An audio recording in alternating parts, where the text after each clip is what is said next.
बिस्मिल्लाहिर्रहमानिर्रहीम। अस्सलाम वालेकुम। अल्लाह ताला से दुआ है कि सब देखने और सुनने वालों की ज़िंदगी में आसानियाँ पैदा करे।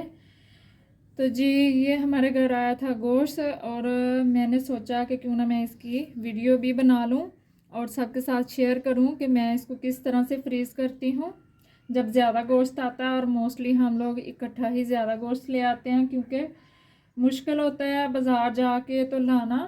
तो इस तरह हम 1-1.5 माह तक इसको यूज़ कर लेते हैं और उसके बाद हम फिर ले आते हैं। तो मैं अपने तरीके से बताऊंगी कि मैं किस तरह इसको फ्रीज़ करती हूँ। और कुछ लोग जो हैं वो इसको बॉयल करते हैं, फिर इसका वाटर जो है वो ड्राई करते हैं, जी कपड़े में डालें, ये करें वो करें। तो ये बहुत लंबा चौड़ा प्रोसेस है, मैं ऐसा कुछ भी नहीं करती। और पहले पहले मैं करती थी ऐसे, लेकिन मुझसे ना मतलब 1-2 दफ़ा मुझसे ऐसे हुआ कि मुझसे ये नहीं उस तरह से ना वॉश किया गया या इस तरह से किसी वजह से।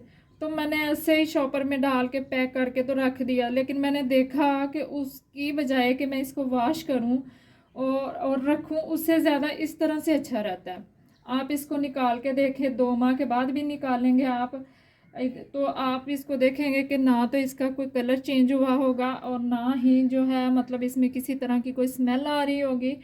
तो ये बिल्कुल वैसा ही होगा जैसा आपने फ्रेश रखा था।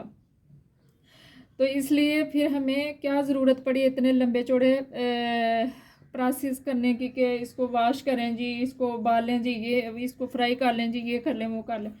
तो मैं ऐसा कुछ नहीं करती हूँ। अब मैं इसको सिर्फ इसी तरह इसके पैकेट बनाती हूँ अपनी ज़रूरत के मुताबिक।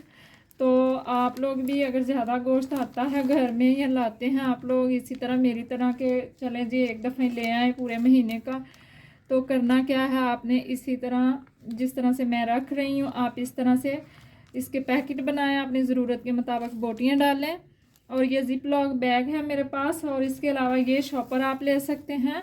ये नया होना चाहिए, ये नहीं है कि घर में सब्ज़ी वाला पुराना को पड़ा हुआ तो उसमें डालें जी, वो उसमें कुछ भी मतलब कोई बैक्टीरिया वगैरह हो सकता है ऐसा, जिसकी वजह से आपका गोश्त जो है वो ख़राब हो सकता है। इसलिए आपने ये नया लेना है। ये तो बहुत ही इजीली मिल जाता है, ये भी मिल जाता है, जनरल स्टोर से मिल जाता है बहुत आसानी से। अगर ना भी मिले तो आप ये भी यूज़ कर सकते हैं, लेकिन ये आप येलो ले लें, ग्रीन ले लें, वाइट ले लें, लेकिन ब्लैक कलर का शॉपर नहीं लेना आप लोगों ने।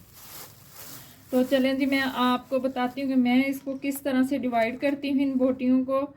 और जब गोश्त लेके आते हैं तो हम जी उनको कहते हैं कि हमें हर तरह की जो बोटियाँ उसमें डाल दें। तो घर आके हम क्या करते हैं उनको कि ये जैसे ये देखें, ये नली वाली बोटियां हैं, हड्डी वाली, ये इस तरह से ये जितनी भी होंगी मैं इनको सेपरेट कर लूँगी। और इसी तरह से मतलब कि ये वाली जो हड्डी वाली होंगी इनको मैं अलग कर लूँगी। और इसी तरह से ये देखें इसमें चांपें भी होंगी, इस तरह से इनको मैं अलग कर लूँगी। और जैसे जैसे मतलब कि मैंने इस्तेमाल करना उस हिसाब से मैं बोटियाँ जो है रख दूँगी। इसके अलावा हड्डी के बगैर मैं कुछ डाल लूँगी कि कभी कबाब वगैरह बनाना, कुछ इस तरह से बनाना, तो मैं ये भी इस्तेमाल कर सकती हूँ अपनी मर्ज़ी से।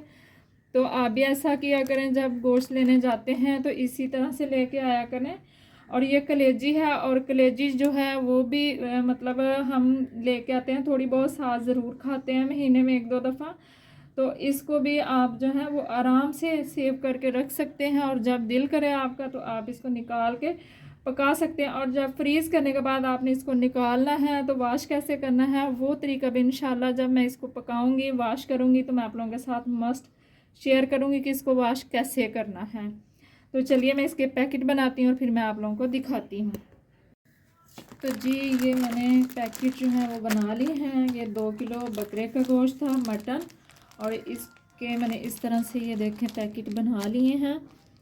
तो ये देखेंगे, और ये मैंने जो नलियाँ थी वो अलग से कर दी हैं। ये जो हड्डी के बगैर मुझे बोटियाँ चाहिए थी वो मैंने अलग से कर ली हैं। और ये कुछ चाँप की बोटियाँ, ये 5-6 पैकेट जो मैंने कर लिए हैं इसके मटन के। और इसी तरह आप अपनी फैमिली के हिसाब से कि जिस तरह से आपकी फैमिली है, बड़ी है या छोटी सा, उस तरह से आप बना के रख सकते हैं। ये जो था बड़ा गोश्त था बीफ, और इसको मैंने कुछ इस तरह से ये थोड़ा मैंने बड़ा बनाया क्योंकि मुझे इसके कबाब बनाने हैं और अपनी नीड के मुताबिक बकाया मैंने जो है वो छोटे बड़े पैकेट बना लिए हैं। ये देखें, इस तरह से आप भी बना के रख सकते हैं। और ये कलेजी जो है इसका मैंने एक पैकेट बना दिया है और बाकी की जो है वो आज हम बना लेंगे। तो बस करना आपने ये है कि जब आप इसको गोश्त को इसमें डाल रहे हों तो आप ख्याल रखें कि इसके अंदर जो हवा है वो नहीं रहनी चाहिए। इस तरह से आप उसको प्रेस करें और उसको बाहर निकाल दें और फिर इसको यहाँ से इस तरह से बंद करें। तो आप इसको रख दें आप अपने फ्रीज़र में और अपनी मर्ज़ी के मुताबिक जब तक आपका दिल चाहे इसको इस्तेमाल करें। इंशाल्लाह आप इसको जितनी देर मर्ज़ी इस्तेमाल करें, आप जब भी इसको बाहर निकालेंगे आपको लगेगा कि आप अभी फ़्रेश गोश्त लेके आए हैं। और एक बात और कि आप जहाँ से भी ये गोश्त लेते हैं आप तसल्ली कर लें कि वहाँ अच्छा गोश्त होता है, बीमार जानवर तो नहीं है। और कुछ लोग ये भी कहते हैं कि गोश्त में ये गोश्त को वाश कर ले, इसमें ब्लड होता है जी, होता है ठीक है। लेकिन जब आप गोश्त लेने जाते हैं तो आप देखते हैं कि वहाँ उन्होंने किस तरह से उसको गोश्त के जो बड़े बड़े पीस होते हैं उनको काट के तो लटकाया होता है, तो वो सारा ब्लड जो होता है वो ड्रेन आउट हो जाता है गोश्त में से। और जब जानवर ज़बह करते हैं उसके बाद जब गोश्त के पीसेस करते हैं तो उसको वाश भी करते हैं। घरों में जब कुर्बानी के जानवर हम करते हैं तो तब भी आप में से बहुत सारे लोग देखते होंगे तो तब भी उसको वाश किया जाता है। तो ये है कि लेकिन जब भी आप पकाएं तो फिर भी उसको अच्छे से वाश करना चाहिए। लेकिन इस तरह मैंने इसको फ्रीज़ करना है अगर, तो मैं इसको बगैर वाश किए ही करूँगी। और जब मैंने इसको इस्तेमाल करना है, पकाना है, कुछ भी बनाना है तो तब मैं इसको निकालूंगी और आराम से इसको वॉश करूंगी गर्म पानी के साथ। तो मैं इसको बना लूँगी जो भी मैंने बनाना हुआ। तो बस जी आज इतना ही बहुत है।